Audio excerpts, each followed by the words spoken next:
The astronaut corps was really kind of the old boys club. It was all white Anglo-Saxon male. When is America going to put a woman in space? When is America going to put a black person in space? I resented that and decided I was going to do something about it. And she's saying, where are my people?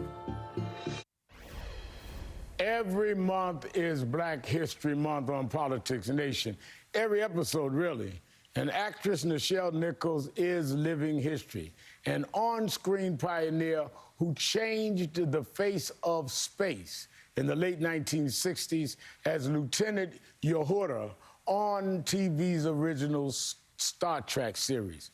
But a new documentary looks at how Nichols diversified our space race off camera a decade later, as Woman in Motion documents how the actress responded to NASA's call to help find pilots for its shuttle program with the question you just heard: where are my people? Joining me now, civil rights attorney Ben Crump, one of the film's producers, and Todd Thompson, director of Woman in Motion. Let me go to you. First of all, both of you, we need to talk for those too young to understand about just what made Nichols' depiction of Lieutenant Uhura on the original Star Trek so groundbreaking. What did Nichols bring to Star Trek, and what did the Star Trek, what did that series bring to the world? Let me start with you, Todd. Thanks, Reverend. You know, really, I mean, just the fact that we had a black woman on television at a time when that just was very uncommon. Never really seen much in a leadership role. Most African-American actors and actresses at the time were, in subservient roles, the maid, whatnot. And here we have Lieutenant Uhura, Nichelle Nichols, playing lieutenant on board the bridge of the Starship Enterprise. It just really projected a future that obviously Gene Roddenberry aspired for, and a whole lot of other people. Ben, I grew up in the 60s and 70s, and I remember when I was very young in the early 60s, you almost would, everybody would yell in the house, come to the TV because a black person was on. And yet she was doing that then. Yeah, Reverend Al, so often we talk about tragedies, and I am so excited to come and talk to you about this triumphant, transcendent African-American woman who not only transformed primetime television in America, but she quite literally transformed the NASA program from being the all-white good old boy network to a vision of diversity that everybody could play a role in to project it to the future. Now, Todd, you've got some real luminaries in this film. One in particular I know very well. Take a look. I was a little boy at that time, and it was at a time where my mother was from the South, I was from the North. They could just barely get to the front of the bus then. And that's what Dr. King was saying, because he could see where it was going. Now, I want to contextualize that clip a bit for the folks at home, and please jump in if I miss anything.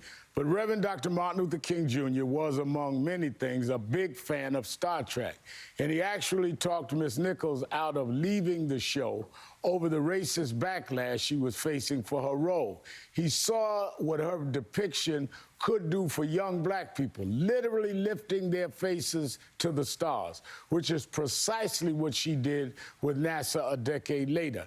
Can you add to that, Todd? No, it's a remarkable story and extremely serendipitous. I mean, she was at an NAACP event, and somebody tapped her on the shoulder and said, "Hey, a fan would really like to meet you." And she, very much didn't want to see anybody that day, and turned around only to, be staring in the face of Dr. Martin Luther King. And he had such foresight to, let her know something I don't think she really understood herself. She didn't realize the impact she was having, being so close to it there on set all the time. So, the fact that he took the time to not just acknowledge her and let her know that, Star Trek's one of the only shows that his family used to watch together. They didn't get a whole lot of time together because he was so busy with the campaign and the struggle and whatnot. And so it was a very special moment for him and his family to watch Star Trek. And, he urged her to stay on that show, which was so important. Yeah, I remember, which is why I could recount it in my part of the interview. I remember Martin III told me that was one of the shows he remembers watching with his father. But Attorney Crump, I want to make sure I get this in, because for Black America, you're our Attorney General. And most folks associate you with the very ground terrestrial concerns of police brutality, racial justice, things of that sort. So what brought you to Miss Nichols' story, and what made you want to executive produce this film about her push to take people of color to the literal stars and beyond? You know, in talking with Todd and David and Tim and the other filmmakers on this project, Rev, when I learned more about the sacrifices Miss Nichols made, she went to all the historically Black colleges and universities telling them that NASA needs you, history needs you. And that's how she was able to recruit Ronald McNair, Mae Jamison, Sally Ride, these women and these minorities. And so I'm so thankful to you, Reverend Al, as my mentor, to allow us to come on this show today and give a Valentine's gift during Black History Month to America in this film, Woman in Motion, but more importantly, to be able to give a Valentine's gift to Miss Nichelle Nichols while she's here with us as she advances in age. We should give people their roses while they're living.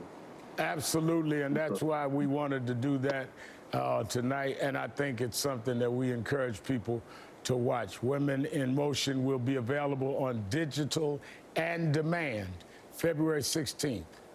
Benjamin Crump and Todd Thompson, thank you both for being with us. Up next.